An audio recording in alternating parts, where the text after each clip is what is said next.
ditubuhkan pada tahun 1900 oleh kerajaan negeri-negeri Melayu bersekutu dan juga kerajaan negeri Selangor ketika itu. Kampung Baru ketika itu hanya sebuah kampung lombong timah. Tetapi kini selepas 115 tahun, saya boleh katakan, Kampung Baru sudah pun berubah menjadi sebuah kampung serba moden dan esok Timbalan Perdana Menteri Tan Sri Muhyiddin Yassin akan melancarkan pula pelan induk terperinci pembangunan Kampung Baru. Kampung Baru bakal dibangunkan seutuhnya menjelang tahun 2035 sebagai sebuah pusat kebudayaan Melayu dan enklav aktiviti ekonomi baru Bandaraya Kuala Lumpur. Berkeluasan 301.28 ekar yang melibatkan 1,355 lot dengan jumlah pemilik berdaftar seramai 5,300 orang akan terlibat dalam arus pembangunan perdana Kampung Baru ini. Jadi bersama dengan kita untuk membincangkan lebih lanjut tentang pembangunan Kampung Baru, Ketua Pegawai Eksekutif Perbadanan Pembangunan Kampung Baru sendiri, iaitu Encik Naharudin Abdullah. Assalamualaikum, Encik Naharudin. Assalamualaikum warahmatullahi wabarakatuh. Sebenarnya apa yang akan kita bincangkan ini sangat dekat dengan saya secara peribadi kerana saya juga tinggal di Kampung Baru dan memang hari ini barulah berpeluang bertentang mata dengan orang yang cukup penting dalam fasa pembangunan terbaru Kampung Baru ini. Jadi Cik Nahar, sebenarnya dari dulu kita mendengar tentang pelbagai usaha untuk cuba membangunkan Kampung Baru ini yang belum benar-benar menghasilkan sesuatu yang drastik dari segi pemodenan dan sebagainya. Jadi apa matlamat utama pelan pembangunan terperinci yang akan dilancar esok ini? Boleh, Cik Nahar? Matlamat, terima kasih banyak. Matlamat utama yang kita selalu lihat bahawa sesuatu yang lama telah dibangunkan tetapi tidak membangun secara yang sepajarnya. Maka itulah sebenarnya yang menjadi hakikat bahawa pembangunan Kampung Baru dirancang sedemikian rupa untuk memberikan suatu bentuk potensi baru kepada Kampung Baru dengan menyediakan suatu perancangan yang teratur bagi memacu pembangunan Kampung Baru menjelang 2035, selama 20 tahun. Jadi hakikat yang kita lihat dokumen penting ini setebal 120 muka surat ini akan memberikan suatu arah tuju kepada pemilik, pewaris, pemaju dan semua pihak berkepentingan bahawa inilah dokumen yang boleh mendasari peluang pembangunan dan meletakkan Kampung Baru seiring dan seimbang dengan segitiga emas yang benar-benar berada di tepi Kampung Baru itu. Sebuah kawasan potensi yang seluas 301 ekar yang dinyatakan tadi adalah suatu orang kata ni suatu permata Melayu yang sangat berharga yang perlu dibangunkan, diperkasakan semula tetapi tidak mengabaikan nilai-nilai ekonomi, enklav budayanya. Tersamping itu mengekalkan ciri-ciri yang penting dan memberikan bahawa inilah peluang terbaik bagi penduduk Kampung Baru pada masa akan datang. Ya, bila Cik Naharudin sebutkan Melayu tadi itu, Kampung Baru sangat dekat di hati orang Melayu di Kuala Lumpur khususnya dan sebarang usaha untuk membangunkan ini sebenarnya bukan mudah kerana ia memerlukan kajian terperinci dan mungkin ini juga apa yang cuba dilakukan pelan ini difahamkan ada 3 pendekatan, Cik Nahar. Boleh di Sebelum saya menjelaskan tentang 3 pendekatan ini, kita telah melalui pelbagai proses yang cukup teliti dan sangat cermat dalam melaksanakan pelan Kampung Baru ini melalui proses yang dipanggilkan pertemuan antara tuan tanah, pemilik, pewaris, pegawai kanan kerajaan, pihak-pihak yang sangat mempunyai kepakaran dalam bidang itu dan dianjurkan supaya semua proses-proses ini dilalui secara bersama, iaitu kebersamaan dalam konteks pembangunan. Jadi perancangan ini tidak boleh dibangunkan mengikut kehendak PKB, Perbadanan, tetapi dijadikan suatu teras yang bersama yang dimiliki oleh penduduk asal tersebut. Jadi setelah melalui proses yang panjang ini, maka kita mempunyai 3 pendekatan. Bagi membangunkan Kampung Baru ini, pertama kita melihat seluas 300 ekar tanah ini, kita memberikan pendekatan bahawa 30% daripada kawasan itu akan diberikan tumpuan bagi membangunkan untuk penempatan atau rumah perumahan. Jadi ia memberikan nilai bahawa daripada sebanyak 17,500 unit tanah rumah akan diwujudkan yang berdasarkan plot ratio ataupun nisbah plot yang 10, satu plot yang sangat tinggi, dan pada masa sekarang 60% dijadikan kawasan komersial. Dan ini telah dibincang secara teliti dengan pewaris-pewaris yang terhadir semasa engagement atau berjalan. Dan pada masa sama juga dibahagi kepada 3 pendekatan. Kawasan yang dipanggil kawasan atas A, kamu atas A, atas B itu akan dijadikan satu kawasan yang disatukan di bawah proses penyatuan tanah. Dan kawasan itu juga mengandungi kandungan perumahan dan komersial dan pembangunan bercampur. Manakala di bahagian bawah, iaitu dia melibatkan kampung Ujung Pasir, Kampung Pindah, Kampung Padang dan sebagainya, ada 3 kampung lain yang dibangunkan, kampung masjid, maka dibangunkan untuk tujuan yang komprehensif, dan ini satu kawasan yang sangat kritikal dan satu perancangan yang cukup teliti bersama penduduk-penduduk akan dibangunkan dan memberikan nilai yang cukup tinggi kepada penduduk-penduduk tersebut. Manakala satu kawasan lagi iaitu dipanggil BIS, iaitu Business Improvement Scheme, yang tak begitu sukar, di mana terletaknya pasar Raja Bot sekarang ni, dan Regency dan kawasan-kawasan tersebut. Saya ingat lot itu 280 lot, hampir-hampir boleh dikatakan telah selesai dirundingkan dan akan dijadikan satu lagi kawasan komersial yang cukup teliti, tetapi masih lagi mengekalkan ciri nilai Islam Melayu yang kita harap akan menjadi ikon kepada Kota Raya Kuala Lumpur. Ya, bila menyebut pembangunan kampung baru ini, maklum balas daripada penduduk ini yang selalunya menjadi isu. Betul. Dan isu ini cuba ditangani bertahun-tahun. Dan dapatan daripada usaha terbaru pembangunan kampung baru ini, bolehkah kita katakan majoriti penduduk kampung baru boleh menerima setakat ini apa yang telah pun cuba ataupun telah ditunjukkan kepada mereka di atas kertas ini, ingin dilaksana? Bagaimana dengan penerimaan? Istilah boleh itu sebenarnya sudah menerima. Instead of mana boleh kata sudah menerima, kita telah bertemu hampir 2,388 pemilik tanah, dan daripada mereka yang hadir itu 88% daripada mereka telah bersetuju untuk bersama-sama membangunkan atas beberapa kaedah-kaedah tertentu, iaitu sama ada secara usaha sama atau joint venture, ataupun mereka sendiri boleh bangunkan tanah mereka, ataupun secara kelompok mereka boleh bersama-sama dan dibantu oleh pihak-pihak GLC atau Government Link Companies, syarikat berkerajaan, dan juga dengan pemaju-pemaju yang berbahawa. Tugas perbadanan ialah untuk memastikan bahawa arah tuju pembangunan ini sangat teratur dan menjaga kepentingan orang-orang kampung baru sendiri. Bahawa kita tidak boleh bertolak ansur tentang masa depan orang Melayu. Kalau itu yang kita gagal melaksanakannya, maka gagallah apa yang dihasratkan oleh kerajaan untuk melihat memperkasakan kampung baru pada masa akan datang. Masalah pemilikan tanah tidak timbul kerana ada juga geran-geran kita tahu yang mungkin pemilik ramai berantai gerannya. Jadi masalah ini yang saya kira ada waris yang dah meninggal dan sebagainya. Jadi isu yang mengenai dengan tanah-tanah yang dikatakan multiple ownership, dalam konteks jadi satu tanah itu mempunyai pemilik atau pewaris yang cukup ramai. Satu yang unik kita pernah ketemu ialah satu tanah yang hampir 8,000 kaki persegi dimiliki dan diwarisi oleh 208 orang. 208 orang. Jadi hakikat ini maknanya kita dalam usaha menyelesaikan, kita sentiasa membantu. Perbadanan sentiasa membantu, dan ramai pemilik-pemilik tanah yang mempunyai keluarga 20, 30 orang, kita sentiasa panggil dan kita selesaikan di pejabat bersama dengan pihak pejabat tanah dan galian persekutuan bagi menyelesaikan isu-isu faraid. Jadi pada kawasan yang komprehensif seperti ini, maknanya serta kita selesaikan, kita bangunkan dalam konteks maknanya dipanggil transfer development rights, maknanya memberi peluang kepada penduduk-penduduk ini dengan tanah yang kecil, kemudian dibangunkan supaya semua waris-waris 200 ramai, 20 orang dan sebagainya dapat memiliki harta yang lebih baik daripada yang ada pada masa sekarang ini.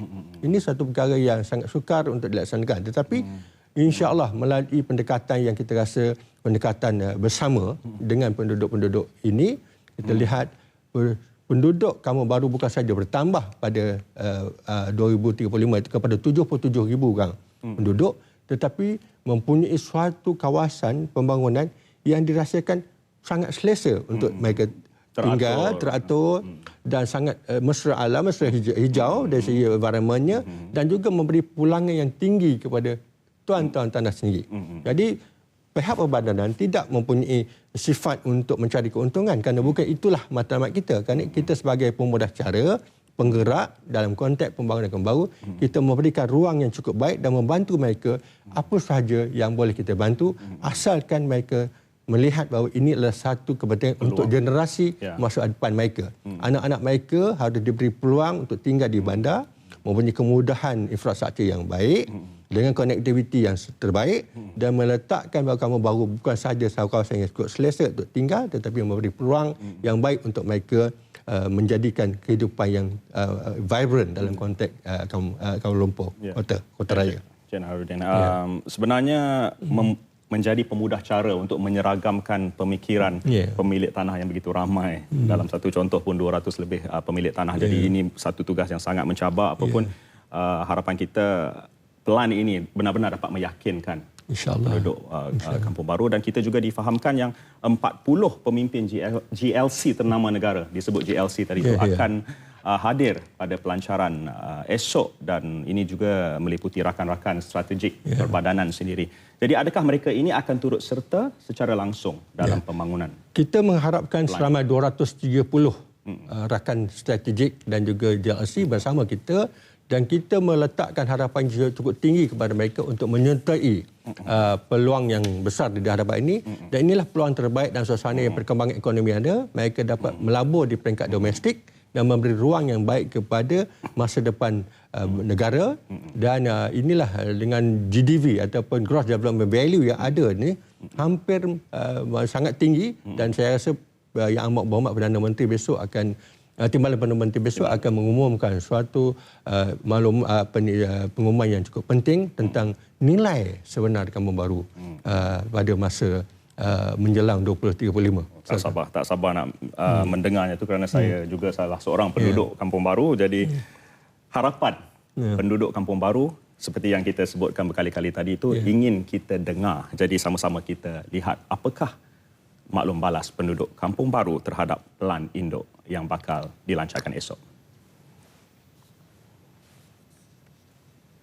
Saya rasa akan dinaikkan lagi macam-macam kemudahan awam yang contohnya klinik ataupun sekolah-sekolah yang dapat membantu penduduk Kampung Baru untuk meningkatkan lagi taraf kehidupan mereka. Kalau boleh sini bagi peniaga seni lebih majulah. Kalau boleh kita dapat peniaga-peniaga di tepi-tepi jalan Kampung Baru ni diselaraskan dia punya bentuk kedai semua tu bagi cantiklah sebab Kampung Baru ni memang kawasan pelancong luar negara masuk. Dia jalan-jalan kan tengok benda-benda yang kadang-kadang makan-makan Melayu yang ni. Jadi kita kalau dapat cantikkan tu. Pelancong diberi tumpuan pada masa yang sama penduduk tempatan mungkin kita boleh majukan cantikkan kawasan rumah dia menjadi macam heritage culture ke apa-apa. Abang rasa benda macam tu lebih baik. Ya, kita masih lagi berbicara tentang Kampung Baru dan itulah aspirasi ataupun harapan penduduk Kampung Baru terhadap pelan yang bakal dilancar Timbalan Perdana Menteri esok dan menyebut tentang Kampung Baru sekarang ini pun Masjid Jamek Kampung Baru sedang giat dibangunkan. Alhamdulillah hasil bantuan daripada Kerajaan Persekutuan sendiri. Jadi kita sama-sama ingin melihat masjid yang cukup ikonik kepada Bandaraya Kuala Lumpur ini dalam keadaan serba moden dan sejajar dengan pelan induk yang bakal dilancar esok. Jadi berbalik kepada projek, mungkin dari segi projek itu tidak Cik Naharudin belum memperjelas secara terperinci lagi. Mungkin beberapa contoh projek utama yang akan merintis pelan pembangunan ini. Alhamdulillah kita dalam keadaan sekarang dalam suasana sebelum lagi kita melancarkan pelan induk sendiri pun amat banyak pihak-pihak yang telah pun mengemukakan permohonan pelan perancangan mereka melalui perbadanan dan untuk yang diluluskan oleh DBKL.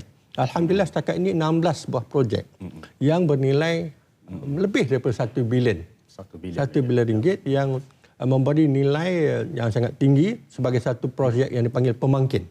katalis dalam konteks kita, dan projek mereka berada di berbagai peringkat. Jadi antaranya yang dari segi projek kerajaan sendiri, kita telah mula bangunkan pasar Raja Bot itu sendiri. Pasar Raja Bot, ya. Kemudian di sebelah hujung, sebelah bangunan Pekeso itu sendiri, kita akan dapat melihat bahawa ada satu lagi projek yang cukup besar, kondominium yang dimiliki oleh satu kumpulan syarikat pemaju. Kemudian di sebelah kawasan yang dipanggil Tapak Pasar Minggu, telah bermula pun pembangunan yang dipanggil pembangunan legasi yang dipimpin oleh UDA Sdn Bhd, yang mengandungi residensi dan komersial. Di peringkat ujung di kampung, di kawasan, beberapa kawasan nanti akan ada satu projek yang sangat besar yang sedang kita rundingkan, iaitu projek pembangunan pembangunan Islam bersepadu yang mengandungi hospital dan mengandungi sebuah masjid yang lebih besar daripada Masjid Jami ada sekarang bagi menampung kepulauan 77,000 penduduk. Manakala beberapa projek yang sedang berjalan yang mendahului plan kita, iaitu bangunan Zikir dan Ariana, Unity dan sebagainya, projek-projek ini sedang berlaku. Manakala pihak Nazar sendiri adalah satu kumpulan yang memiliki kawasan yang cukup luas, Kalau kita memahami kawasan Raja Muda Abdul Aziz itu, mereka sedang juga merancang dan mereka bentuk pelan, tetapi semua pelan-pelan ini telah kita atur supaya ia memberikan gandungan fasad Islam dan Melayu yang sangat ikonik, yang kita harap akan menjadi identiti kepada kampung baru itu. Jadi keseluruhan nilai pembangunan kasar atau GDP untuk semua projek ini berapa? GDP di sini kita itulah, saya lebih senang kalau yang mengumumkan tu, tetapi hakikatnya tu melebihi 60 bilion itulah. Oh, itu jadi sangat-sangat, jadi biarlah angkanya tu yang dia tetap disebut oleh yang sama-sama kita nantikan esok. Manakala gross development cost ataupun cost itu pun satu kos yang kita sangat menguntungkan kalau kita sangat teliti dan memahami tentang kaedah planning dan pemantauan projek yang terbaik. Barangkali pemantauan inilah yang akan menentukan bahawa keuntung atau profit kepada kampung baru ini akan diperoleh sendiri oleh pemilik dan pewaris tanah kampung baru. Sampai langsung dan kepada generasi-generasi yang akan datang. Kalau itulah potensi besar kampung baru. Tadi kita menyebut tentang cabaran adalah penerimaan penduduk asal terhadap plan yang akan dijayakan ini. Adakah lagi cabaran-cabaran lain? Boleh Cik Naha kongsikan sedikit cabaran-cabaran lain oleh pihak perbadanan untuk memastikan projek ini berjalan lancar? Cabaran yang perlu kita lalui sekarang ini bukan sahaja untuk melihat penyertaan pemilik dan pewaris tanah itu secara muafakat, tapi yang paling penting ialah bagi kita berhadapan dengan masa depan ekonomi negara sendiri. Kerana nilai hartanah sekarang bukanlah satu nilai yang boleh diberikan fokus yang menentu.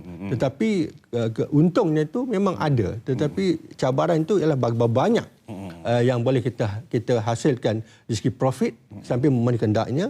Tetapi pada masa yang sama ialah purchasing power ataupun kuasa membeli oleh pihak-pihak tertentu yang bukan waris, tetapi bersedia untuk menduduki kawasan baru ini juga adalah satu perkara yang penting.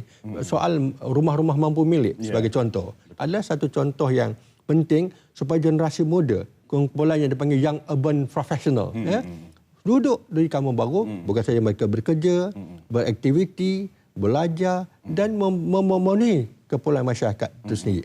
Dan itu satu cabaran yang cukup besar. Pada masa yang akhir sekali ialah tentang mereka yang belum lagi dapat memahami bahawa ada yang salah faham tentang masa depan kampung baru. Mereka kata mereka kena berpindah. Padahal pembangunan kampung baru adalah satu pendekatan pembangunan in situ yang sangat penting untuk mereka faham bahawa mereka tak perlu berpindah dan mereka dapat melihat bahawa pembangunan itu di depan mata mereka sendiri. Cik Naharudin, buat terakhirnya ni, boleh berikan sedikit bayangan mungkin pengumuman Tan Sri Muhyiddin Yassin esok akan menjurus kepada apa? Bayangannya ialah tentang mengenai bagaimana kampung baru akan dibangunkan, what next. Itu yang paling penting. Dan bagaimana pihak JLC dan pihak rakan strategik kita boleh menyertai program ini, dan bagaimanakah ia memberi impak kepada masa depan ekonomi negara. Dalam keadaan yang kita tahu bahawa keadaan ekonomi negara dan juga keadaan ekonomi dunia bukanlah satu keadaan yang begitu orang kata selesa dalam keadaan sekarang ini, tetapi kita perlu menangani dengan cara terbaik dan bijaksana. Itu saja. Baik, itulah penjelasan yang cukup terperinci daripada Ketua Pegawai Eksekutif Perbadanan Pembangunan Kampung Baru, Encik Naharuddin Abdullah.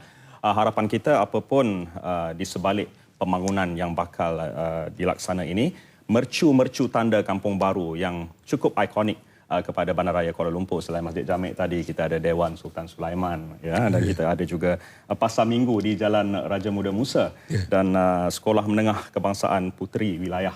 Ini semua pintu gerbang dekat nasi lemak antarabangsa. Jadi perkara-perkara ini akan kekal menjadi simbol Kampung Baru dan akan kekal bukan sahaja menarik minat pelancong saja, tetapi juga yang lebih utama adalah memelihara survival Melayu sebagai simbol warga asal di ibu negara kita Kuala Lumpur. Baiklah, terima kasih lagi sekali Encik Naharuddin.